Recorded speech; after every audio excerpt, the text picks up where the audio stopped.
How's it going, everybody? So, wanted to talk to you guys about something that I guess is a continuation of what I spoke about the other night. Excuse me.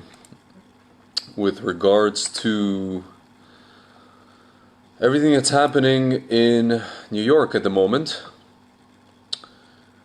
And I think, just to kind of give you guys a little bit of a recap, as it were, or maybe a review. I was speaking a lot about, just what's happening with the Jewish community and with de Blasio, and also just what's happening with, certain Jewish publications that are writing about what's happening in terms of, Jews getting blamed for the uptick with Corona, or in this particular case, they're getting singled out. And I was talking to some family members today, and so other people are saying, well, the Jews are supposed to behave in a certain way, la la la, this and that, and all these other things. And listen, I agree. I do agree that we're supposed to behave in a certain way. We're supposed to understand that there's a health issue. But as I said before, if you guys look at Jewish history, you can go back to like the Hellenistic era. You can go back to the era of Greece and even Babel. And we always think that the people who caused our downfall, or the people that are responsible for our sorry guys, somebody's messaging me. The people that are responsible for our expulsion and downfall and persecution were external forces. You're talking about, whether it's the Romans, the Greeks, etc., etc., etc. But if you look at things under a microscope, you look at all those situations, all those epochs, all those instances. Sorry guys, I'm a little parched. And you zoom in, you'll realize that it was actually intramural fighting. And then, some people will say, well, yeah, it was the Jews that wanted us to assimilate. It wasn't the Jews that were connected to the Torah. It wasn't the Jews that were connected to it wasn't the Frumies, right? But if you look even closer, you'll realize it was those very Jews who came in the name of Torah, and they said, and these people were, attached to the Beit HaMikdash, they were attached to the Torah, they were attached to the Kohanim, they were attached to all these different official bodies or entities, or at that time they would have been what today is like any Orthodox, so to speak, authority, and they were the ones that were coming and saying, "Come on, guys," and they were the ones that were essentially going to the non-Jews and saying, "Look at what those guys are doing." They were pointing the finger. If you guys ever seen the show Family Guy, and the monkey that lives in the closet. You open the closet, that little chimp, and he's going like this, and he's like pointing with his finger. And I'm telling you guys, and if you look at Jewish history, it's always the same story. It's always the same story, and it's interesting. And I looked at the Twitter feed of this one gentleman. He's a Torah Jew, I guess, and he posts videos of frum Jews who are gathering outside the home of an Orthodox reporter who wrote about the issue in the Orthodox community with people not wearing masks. and he said these people are gathering around outside his house, and they're harassing him, and they're just, this is what kind of behavior is this? And I will say that I totally agree that this isn't right. I totally agree. We shouldn't be doing this to journalists, to our own, people in our community. This is not the way. We shouldn't be doing this. But what upsets me is that when Antifa or any of these protesters lined up outside the homes of Republican congressmen, this same gentleman, I'm not going to say his name, and others like him, did not utter a peep. It was as if they didn't even notice this. So, my friends, my point is basically that, the key to the whole equation is if you look at history, and it's always the people that are coming in the name of the Torah who are basically, I don't want to use the word ushering, but they are basically enabling our downfall. By our downfall, I mean they're enabling people who already hate us to hate us even more. And honestly, guys, if you look at what's going on in the States right now, especially in New York, I'm telling you, there was a video somebody posted of a guy, actually I think it was a guy that himself posted the video, somebody found it. The gentleman is driving, I guess it looks like somewhere in Williamsburg, and he's driving, it's like a 15-second video, and he sees an Orthodox Jew, and he sees a Hasidic Jew, and he just yells out the window, "Hey, put on your mask, and it literally just, it just sounds like, I'm telling you guys, it sounds like something out of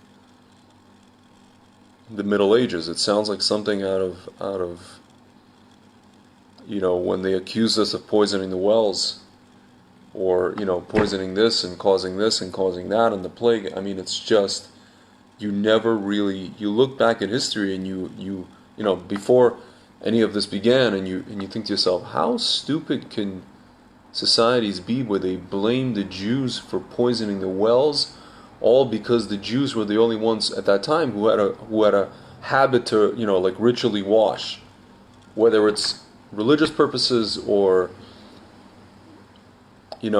just washing, washing your hands, right? It wasn't a thing in Europe. And because we did that, we were people looked at us and these are the only guys who are not getting sick. It must be that they did this, right?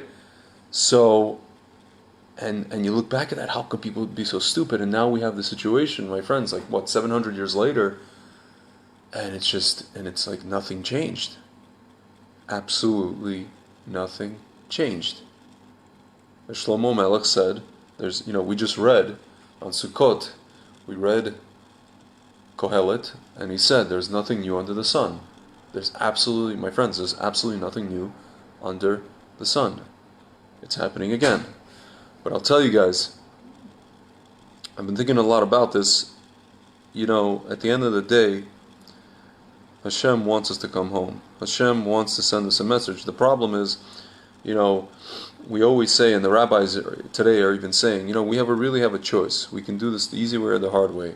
We can do this with what's called rachamim, with mercy, in a merciful way, in a very, in a sweet way. We can have the geula sweetly, or we can have it with yisurin. We can have it with trials and tribulations. And I'll tell you guys something. I hate to kind of go on a tangent and just kind of ramble all over the place. And my mind is kind of racing here because I'm seeing. I'll tell you guys, I see everything in my mind. I'll look at a situation, I'll look at everything that's happening, and I see it all in parts. And as I'm talking to you guys, I'm kind of struggling to put all the pieces of the puzzle together. But as I'm doing that, I'm just kind of giving you guys things piecemeal, but it all fits, right? So we know Hashem is doing this. We know Hashem is orchestrating all of this. And we hope that it's all going to happen in an easy way for the Jews. That's what we hope. You know? Unfortunately, we know Jewish history. Unfortunately, we know, or at least some of us know Jewish history. We kind of know how this ends. But I really hope that the people who are, so to speak, being singled out, if you look at what's happening in New York and even other places, this stuff is going to escalate. The people who don't like us are going to continue doing what they were doing before COVID hit. And I really hope the Jews wake up. I really, really hope the Jews wake up. I have some friends who are constantly posting, especially in light of this election, they're just constantly posting, like, they're posting like on one side they post a photo of like the election, or I don't know, Joe Biden or something like that. On the other side they post just a photo of like Nefesh B'Nefesh, right, the organization. Almost as if to say, everything that's happening right now, I mean, you guys, you have to be blind not to see it. I don't really know what other messages you can get, and it's funny because I have friends asking me, people who are not even Orthodox, not even Shomer Shabbat, they're messaging me. They're like, Tzvi, like, how do I apply for Aliyah? Or some friend recently messaged me saying, I postponed my Aliyah because I really wanted to do. Excuse me, guys. Sorry, it's really parched. I need to drink some water. He was saying that he wanted to do Ulpan as soon as he landed, but he, because of COVID, everything's locked down, so Ulpan is not possible. So then he's just postponing it until the country opens up, until the country basically starts running again, so that by the time he gets here, he can have Ulpan. But, basically people are trying to make plans, people who are Orthodox, not Orthodox, they're trying to make plans, they see what's going on, they see what's coming, to leave. And I'll tell you guys something, but I see a lot of people, a lot of Orthodox people, they, instead of realizing what's happening, they are trying to, they're trying to write letters to the government, they're trying to, or to the local governments, to the municipalities, they're trying to get on, elected into the city councils, into the local municipal councils, into the state legislature, into the, they're trying to do all this stuff that we've been trying to do in, kind of our host nations for the past, 1,000 years, pretty much since the Middle Ages, if not before that. And they're just replaying the same tired theme of Jewish history, and they're just not getting it.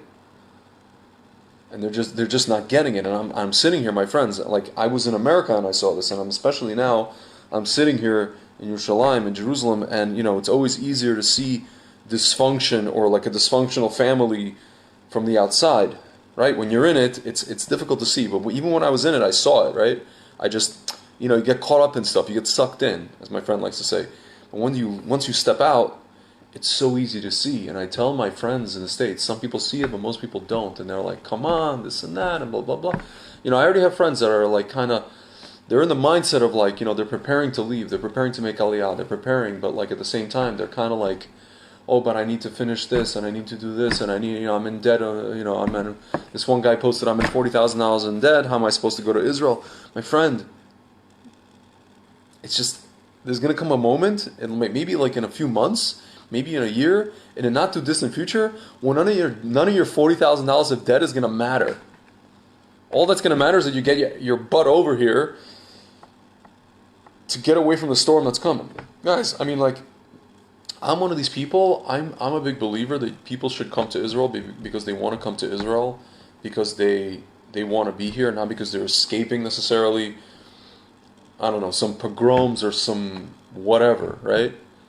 Some, God forbid, tyrant or whatever it is. But like, at some point, my friends, Hashem is going to send you the message. If you don't get it now, then He's just going to make you get it. He's going to keep sending you a patch and a patch. And, I've been saying this, my friends, you guys are listening to me right now. This is not the first time I'm saying this. But now I'm like just watching this. I'm literally watching this unfold in Brooklyn and Queens and even other places, Miami, Los Angeles, Chicago, wherever. And I'm just like, are these guys like seriously trying to, like I have a friend, lawyer friend. She just wrote a request to the Bureau, New York Bureau of Records, to see the records of COVID cases and where they were and what communities they were, not just Jewish, other places, different demographics, right? As if that's going to do any good. And again, my friends, we have our own people. When I say our own people, I'm talking about frum Jews who are posting videos of, other frum Jews. And I was talking to somebody in my family, and they said, well, this stuff is published on JTA and Jewish Forward, and the only people that read this are Jews, and we are solving it internally. I have news for you. No. Because you know what? These people are also out there on Twitter, and they're posting videos on Twitter, and most of the people on Twitter are not Jews. Okay? This stuff is shared, let's say, even if all their followers, let's say 95% of their followers are Jews, but then they share it. You're talking about people with the blue check mark, media people, they share it. Non-Jewish world sees this, and they see what's going on, and they see what Orthodox Jews, standing outside somebody's house and accusing the guy of being a, what's it called, what's called a miser, a miser, a Jew who rats you out to the non-Jewish authorities, and they look at us and they're just like, these guys are pieces of crap. And who was the person that got this piece of content out there? Another frum Jew, unfortunately. My friends, this is not just internally. We have something called social media. It doesn't stay internal. If it really is internal, it would just be internal. But it's not internal. It's not. I mean, we don't live we like to say that we live in echo chambers, but things do get out there. Things in the Jewish world do get out there to the masses, right? To the non-Jew, it just happens, my friends. And this is just, again, the old, tired, broken record of Jewish history, and we just don't learn. But I'll tell you guys something. This time around, the only difference is we have a state. We have as much as it has its own problems, my friends, and I can sit here and I can enumerate to you all the problems, even up until literally about an hour ago or today, where we have like people threatening each other in the Knesset to release some kind of damning information. This guy was going to release damning information on this guy guy's going to release damning information on this guy. This guy's going to take this guy to court. This guy should resign because if he doesn't, we're going to do this to him. This guy should stop his activity, otherwise we're going to kick him out of politics. This guy is trying to maneuver here. My friends, and then I'm not even going to get into like all the everyday issues living in this country. Okay? But I'll tell you guys something. Even with that said, at the end of the day, we have where to go. We have an army. We have essentially more or less a government. We have an infrastructure. Sorry. We have an economy, and that's really the difference.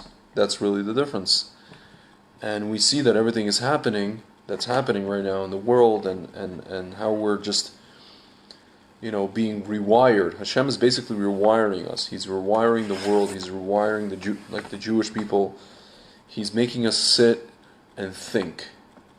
It's like a friend of mine said, Hashem basically sent us to our room for us to think about what we've been doing, what we've done and what we've been doing. And clearly we're still not learning, obviously, but this is the first time in history that we have the opportunity, to come home. We're not just wandering Jews in some foreign land, and for example, the Jews got kicked out of Spain. Where did they go? They went to like the Ottoman Empire. They went to Turkey, right? At some point, the Jews got kicked out of Russia. Where did they go? They went to the States, right? Some of them went to Eretz Israel, but we didn't have a government. We didn't, the Arabs were here. There was nothing here. There was swamps, right? Even after the war, a lot of people went to America, right? Some people went to Israel. A lot of people went to America. and even the state that was founded. It wasn't like is today. My friends, I'm telling you, I'm sitting here. We have let's say you're an American, right? You don't know the language. You want to come to this country. Like my entire neighborhood, all I hear is English. I don't even hear Hebrew, honestly. Not to say that's a good thing, but for the people that say, "Well, I can't move to Israel because I don't have the language. I don't, do without the language." My friends, I'm telling you, there's people that live here. There are people that live here 10, 15 years, and I'm not saying it's a good thing. They don't even speak Hebrew. They work for American companies. They work for overseas companies, and they're just here, and they're living here, and they're making a life. We live in an international world, in a globalized world. Everything is, I'm sitting here talking to you guys. You guys are in the States, you guys are in England, you guys are wherever, Australia, I don't know where you are. When was this ever possible? When was it ever possible that I could, that we can have a lockdown and I have a business that's all on social media, Baruch Hashem, and I have a parnasa? I don't have some business that's like a storefront that got closed down. Luckily for me, everything's on social media, everything's digital. People send me, I don't know, a check, and then I can take a picture, literally a picture of that check, and I can deposit that check. I mean, it's incredible. I don't even need to be physically to do operations. You know what I mean? Like, when have we ever had this, my friends? This is already. People talk about, well, Mashiach is not here yet. I'm telling you guys, we're already living in the Messianic era. We're already living. I hate to use that word in English because it connotes. It sounds very Christian, right? But we're already living in that era, and all the things that are happening. Right down to all the stuff you guys are seeing in the political sphere with all the stuff that doesn't even make sense. How, this person's being attacked and this person's being attacked and how the truth is, twisted, and how left is right and up is down and black is white and the truth is false and false is true. And my friends, I mean, like if you needed any more signs that we're living in this era, I don't know what else to tell you. And now we have a situation where, like, I don't know, 700, something that happened 700 years ago has now returned, and I can sit and analyze it, and I can be upset about it, and I can be upset about these people, I can call these people hypocrites, and I can call these people, what they're doing is not right, but if you step back and you zoom out and you look at all of this stuff just from a very Mashiach lens, everything starts to crystallize and come together. And the only thing that's left for us to do is to understand what's happening and to understand that Hashem maybe wants us to, at least, if you're not going to come home tomorrow or in a month or in a year, at least to start thinking, at least to start, the gears have to start turning. You have to have already some kind of a process going in your head, if not on paper. If you're a conscious, what I call a conscious Jew, if you're looking at the process of Jewish history, the process of just world history and where this thing is headed, and you understand, you look back to look forward, you understand what's going on. And my friends, that's pretty much the message. That's pretty much the message, because the thing is, I'm looking at the situation again, what's happening in New York, and I'm seeing kind of both sides of the argument, and both sides have validity. On the one hand, it's not right for frum Jews to attack an Orthodox Jew for reporting the news, but at the same time, if you're gonna single a certain group out, and you're not, singling another group out, then we understand that the person who's doing this, namely de Blasio, is an anti-Semite. But at the same time, I see the whole. You have to be able to see the whole holistic picture, not just one side of it, right?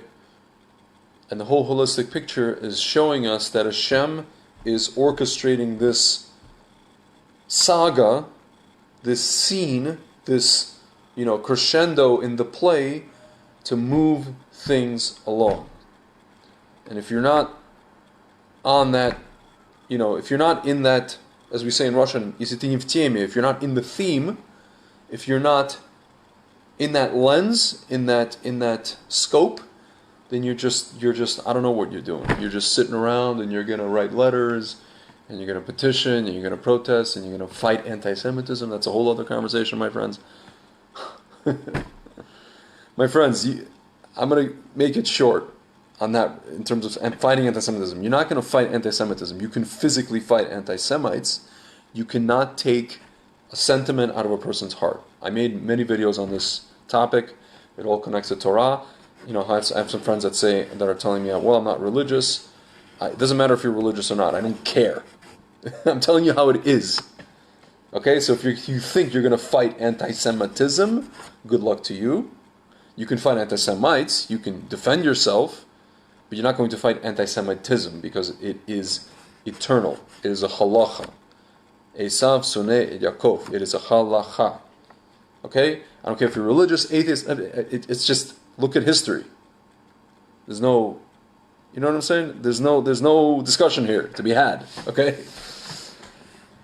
So yeah, my friends. I mean, all this stuff is basically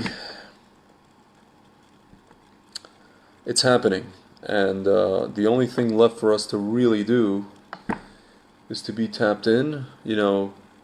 With that said, B'ezrat Hashem, I'm going to visit my family in about a month. Spend some time in New York, and hopefully everything. It'll be a couple of weeks after the election, so hopefully things should not be too, I guess, inflamed or in flames. God forbid. But listen, guys, everybody should stay safe. I think I've made myself heard loud and clear. And if you guys are not tapping into what I've been talking about, I suggest that you guys, the best suggestion I can give you guys, I have a lot of people asking me questions. Should I start, should I be ready to move? Should I escape? Should I this? Should I that? I'll tell you guys again, just be conscious. Be conscious, be vigilant. Just understand what's happening. Again, there's a process here that's happening. There's a process. And the scary part to me is that some of the people that I know who are not even Torah Jews are more tapped in than a lot of people who are, so to speak, Orthodox. And that's really the scary part to me. So, and actually my rabbi explains that, when this whole thing crescendo kind of hits its peak, we're going to realize that a lot of people that we thought were, so to speak, not even... A lot of people we thought that are not so religious and not connected to Hashem are in reality very connected to Hashem, and we're going to realize that we shouldn't judge a book by its cover. All right, my friends, I think I've said enough for now, and talk to you soon.